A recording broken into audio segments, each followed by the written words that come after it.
apa maksud wanita harus berpenampilan sederhana? Saya akan mengajak saudara membaca firman Tuhan yang menjadi landasan dari judul ini, yaitu dari 1 Timotius pasal 2 ayat 9 sampai 10. Demikian firman Tuhan. Demikian juga hendaknya perempuan, hendaklah ia berdandan dengan pantas, dengan sopan dan sederhana, rambutnya jangan berkepang-kepang, jangan memakai emas atau mutiara ataupun pakaian yang mahal-mahal, tetapi hendaklah ia berdandan dengan perbuatan baik, seperti yang layak bagi perempuan yang beribadah. Teks ini juga memiliki kemiripan di dalam 1 Petrus pasal 3 ayat 3 sampai 4. Dari pembacaan ini, maka saya mau mengajak Bapak Ibu Saudara-saudara untuk memikirkan tentang pakaian yang dipakai oleh para wanita. Sering sekali itu mendapat sorotan. Bagaimana sebenarnya sepantasnya wanita berpakaian dan bagaimana wanita berdandan. Tentu ini juga berlaku bagi pria. Tapi sering yang disorot adalah tentunya wanita. Bolehkah dia mempercantik dirinya? Bolehkah dia berdandan? Pakaian apa yang pantas untuk dia dalam kehidupan dia sebagai wanita Kristiani? Apa pengajaran Alkitab tentang hal itu? Berdasarkan pelajaran dari kebenaran firman Tuhan, saya mau mengajak kita semua melihat prinsip-prinsip kebenaran tentang berpakaian dan berdandan di dalam konteks kekristenan, terutama untuk mereka yang sebagai wanita di dalam kehidupan orang percaya. Yang pertama, kalau kita melihat teks kita, sebenarnya prinsip yang pertama adalah Tuhan tidak melarang wanita berdandan dan berpenampilan menarik. Konteks jemaat Efesus di mana Timotius melayani adalah pembicaraan dalam 1 Timotius pasal 2 ini berbicara tentang ibadah. Bagaimana seharusnya wanita beribadah? Dengan dress code apa dia pakai waktu dia ke gereja? Maka diberi nasihat, hendaklah ia berdandan dengan pantas, dengan sopan dan sederhana, rambutnya jangan berkepang-kepang, jangan memakai emas atau mutiara atau pakaian yang mahal-mahal. Jadi dalam konteks beribadah, maka Paulus menginginkan setiap jemaat datang ke gereja dengan maksud hati untuk menyembah kepada Tuhan, bukan untuk memamerkan pakaiannya, penampilannya, dan seterusnya. Ini kalau kita bicara tentang konteksnya. Kemudian begitu pula dengan rambut, pakaian, dan seterusnya. Kenapa rambut berkepang-kepang menjadi ciri percakapan abad pertama ini? Karena memang wanita-wanita yang memiliki usaha, pebisnis, dan seterusnya, memiliki penampilan yang begitu wah. Rambutnya dibuat begitu rupa berkepang-kepang, sehingga dianggap itu sebagai suatu kecantikan dan kemewahan. Dan itulah yang digambarkan. Tentu ada penafsir yang menyebutkan juga tentang adanya penyembahan Dewi Artemis atau Dewi Diana, di mana banyak wanita-wanita yang datang ke kuil-kuil itu berdandan seperti wanita-wanita yang sangat mencolok sekali. Nah, Paulus dikatakan ingin mempertunjukkan bahwa jangan sampai kita datang beribadah dengan tujuan untuk memamerkan penampilan fisik kemewahan, tetapi datang dengan kerendahan hati kepada Tuhan. Dan yang penting di sini, Tuhan tidak melarang orang berdandan dan mempercantik dirinya. Jangan sampai itu salah dipahami teks ini. Tuhan mau wanita-wanita Kristiani cantik. Tuhan mau wanita-wanita Kristiani berpenampilan yang baik. Tetapi Tuhan menginginkan pada waktu dalam konteks beribadah. Kalau kita melihat ayat yang ke-8, laki-laki pun sudah mendapat perintah. Sekarang perempuan mendapat perintah yang sama. Itu yang pertama, Tuhan tidak pernah melarang wanita untuk berdandan dan berpenampilan menarik. Tetapi yang kedua, Bapak Ibu Saudara yang terkasih, kecantikan dan penampilan seorang wanita harus dibarengi dengan kecantikan batiniah, inner beauty. Dengan kata lain, Paulus ingin para wanita Kristiani menekankan penting sekali memiliki kecantikan rohani, yaitu memiliki relasi yang indah, yang dalam dengan Tuhan. Berbuat baik, kata dalam kitab Timotius, bentuk kecantikan innernya, di dalamnya, kecantikan batinnya. Lembut, kata dalam 1 Petrus pasal 3 ayat 3-4. Takut akan Tuhan dan menghormati suami bagi mereka yang sudah berpasangan. Menghormati orang tua bagi mereka yang masih bujang dan seterusnya. Dengan kata lain, kecantikan, penampilan, berdandan dan semuanya, it's okay. Sepanjang harus bersamaan berjalan dengan kecantikan batinnya, inner beauty. Apa gunanya seorang yang kelihatan begitu cantik, tetapi mulutnya kotor, mulutnya mengeluarkan kata-kata yang tidak senonoh, memaki dan seterusnya, mengata-ngatai orang dengan begitu kasarnya, tidak ada respek dan hormat. Apa gunanya? Kecantikannya seperti sirna dan musnah dan tidak ada artinya sama sekali. Bagi firman Tuhan, kecantikan itu haruslah mulai juga diimbangi, terutama yang utama adalah kecantikan batinnya. Baru kecantikan fisik itu memiliki makna dan manfaat di dalamnya. Jadi itu prinsip yang kedua yang penting yang perlu kita miliki.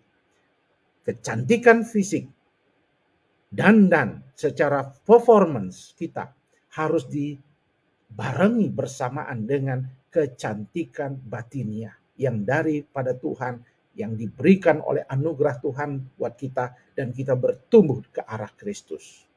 Yang ketiga, prinsip yang ketiga adalah penampilan, baik penampilan wajah kita maupun penampilan aksesoris yang kita pakai maupun pakaian kita, haruslah sebuah ekspresi dari kondisi batiniah seseorang, dari inner self-nya.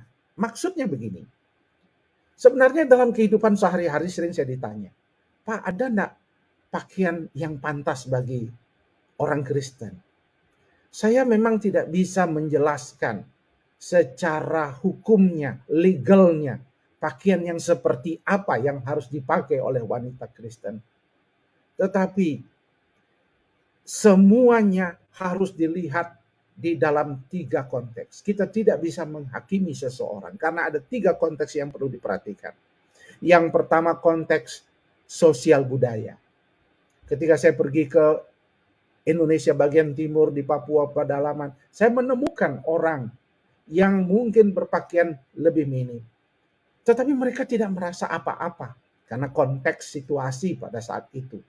Walaupun sekarang kita gereja tetap menolong, memberikan penjelasan tentang hal itu. Tetapi saudaraku yang kekasih, di dalam konteks misalnya waktu saya studi di Amerika, ada juga banyak orang dalam musim summer, mungkin musim panas, berpakaian mungkin supaya bisa berjemur dan sebagainya.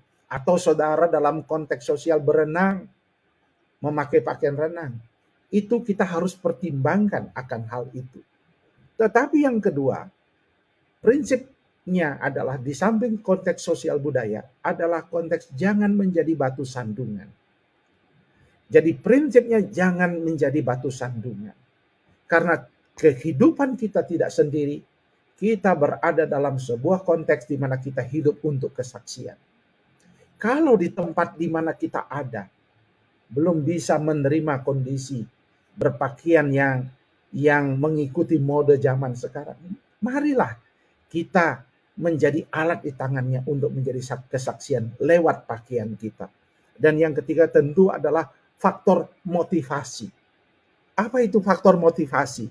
Motivasi artinya, untuk apa saya berpakaian? Ketika saya berpakaian, saya harus bertanya, apa tujuan saya? Tujuan saya dengan berpakaian adalah memuliakan Tuhan dan membiarkan hidup saya dilihat sebagai saksi Kristus. Itulah maksudnya berpakaian. Kita tidak bisa menghakimi pakaian ini yang benar, pakaian ini yang salah. Harus begini tata caranya. Tetapi Tuhan memberitahu kepada kita. Kita diminta untuk bertanya, apakah yang saya pakai ini sudah menyenangkan hati Tuhan dan menjadi berkat bagi orang yang menyaksikan dan melihatnya. Inilah motivasinya yang penting. Ketika ada orang bertanya kepada saya, bagaimana Pak? Apakah orang Kristen bisa memakai sexy clothing? Pakaian yang seksi. Saya selalu katakan, untuk apa? Motivasinya apa?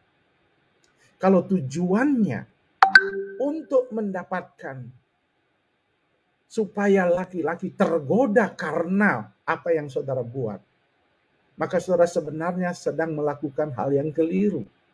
Misalnya saudara ingin menampilkan sesuatu di Instagram atau di media sosial. Apa tujuannya? Supaya followers naik, supaya nanti saya bisa dapat uang dan keuntungan. Kita sedang menjual diri kita sebenarnya dalam tanda petik ketika kita melakukan hal itu dengan motivasi yang salah. Saya tidak pernah bisa menghakimi jenis pakaian. Karena di dalam konteksnya ada orang berpakaian yang seperti itu. Tapi kita harus melihat relasi kita dengan Tuhan. Dan apakah yang pantas di dalam kehidupan kita sebagai orang percaya.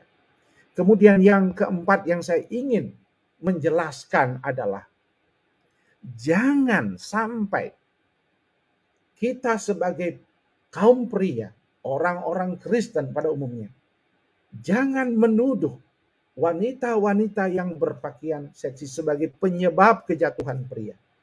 Bahkan dia menjustifikasi, akhirnya mengatakan kita boleh melakukan pelecehan kepada wanita-wanita seperti itu. Kita ingat itu tidak pantas kita lakukan.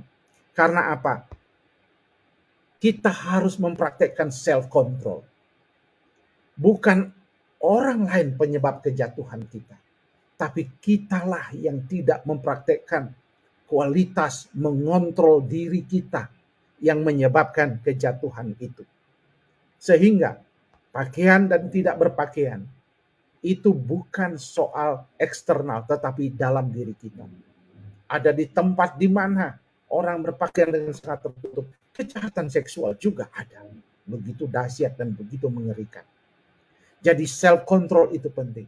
Jangan kita mengkambing hitamkan orang yang berpakaian seksi sebagai kejatuhan kita.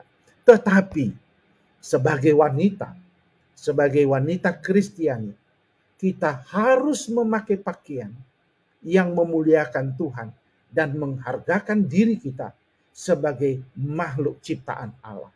Mungkin lebih praktisnya begini.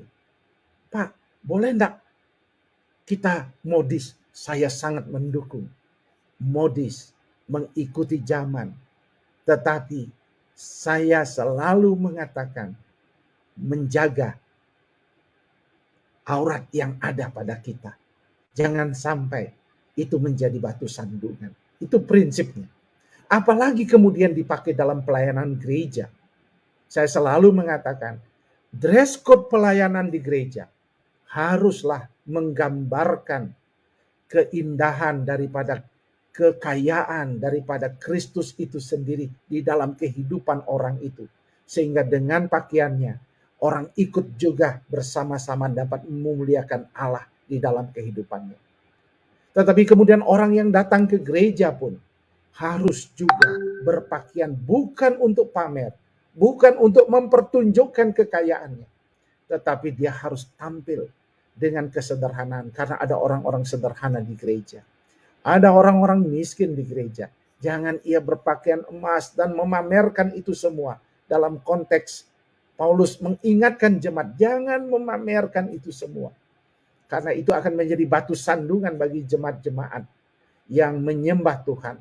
Sehingga mereka merasa ini bukan rumah ibadah, tetapi ini sebuah show untuk mempertunjukkan kehebatan dan kemewahan. Gereja harus mengingatkan jemaat untuk kehidupan dalam penyembahan mereka. Haruslah merefleksikan kehidupan pakaian yang memuliakan Tuhan.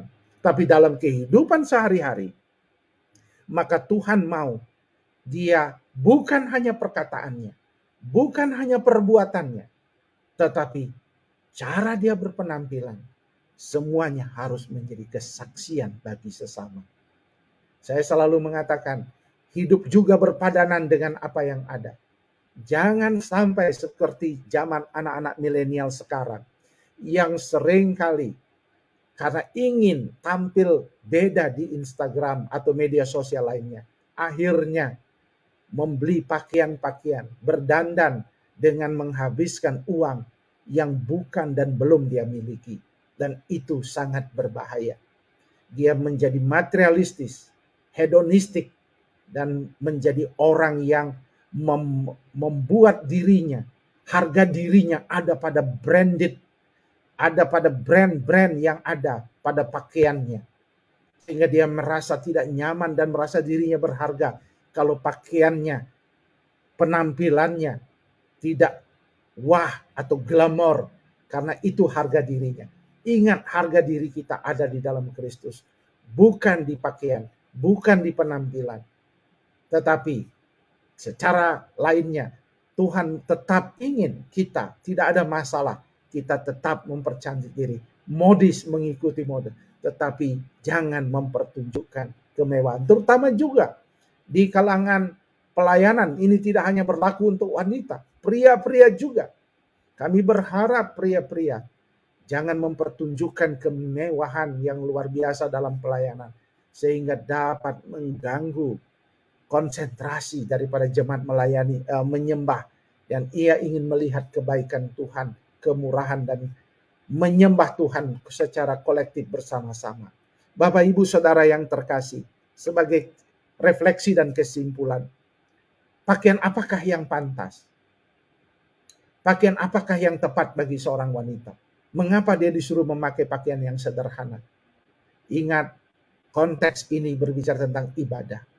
Ketika Bapak, Ibu, Saudara beribadah menyembah kepada Tuhan, ingat, penyembahan itu bersifat kolektif. Maka sadarlah, kita harus juga menyesuaikan cara menyembah kita, supaya jangan menjadi batu sandungan. Tunjukkanlah kesederhanaan, tunjukkanlah kerendahan hati. Tetapi pada saat yang sama, Tuhan ingin mengingatkan, jangan sampai jemaat berpikir dia sedang dilarang untuk mempercantik dirinya, dilarang untuk berdandan. Tidak. Tuhan tetap mau wanita-wanita cantik. Di dalam Amsal 31, di dalam Kidung Agung, wanita-wanita dipuji kecantikannya. Tidak ada masalah wanita mempercantik berpenampilan. Tetapi kecantikan batiniah harus bersama-sama berjalan dengan kecantikan fisiknya. Dan semua penampilan yang ada pada dirinya haruslah keluar dari dasar inner beauty dalam dirinya. Relasinya dengan Kristus. Sehingga cara dia memilih pakaian adalah dengan dua pertanyaan. Apakah ini memuliakan Tuhan? Dan yang kedua, apakah dengan outfit saya, pakaian yang saya pakai, saya sedang menjadi alat Kristus, menjadi saksi bagi orang-orang di sekitar saya. Itulah pedoman yang kiranya menjadi pedoman kita semua. Pedoman firman Tuhan untuk kita, para wanita dan juga pria di dalam Kristus. Tuhan memberkati kita.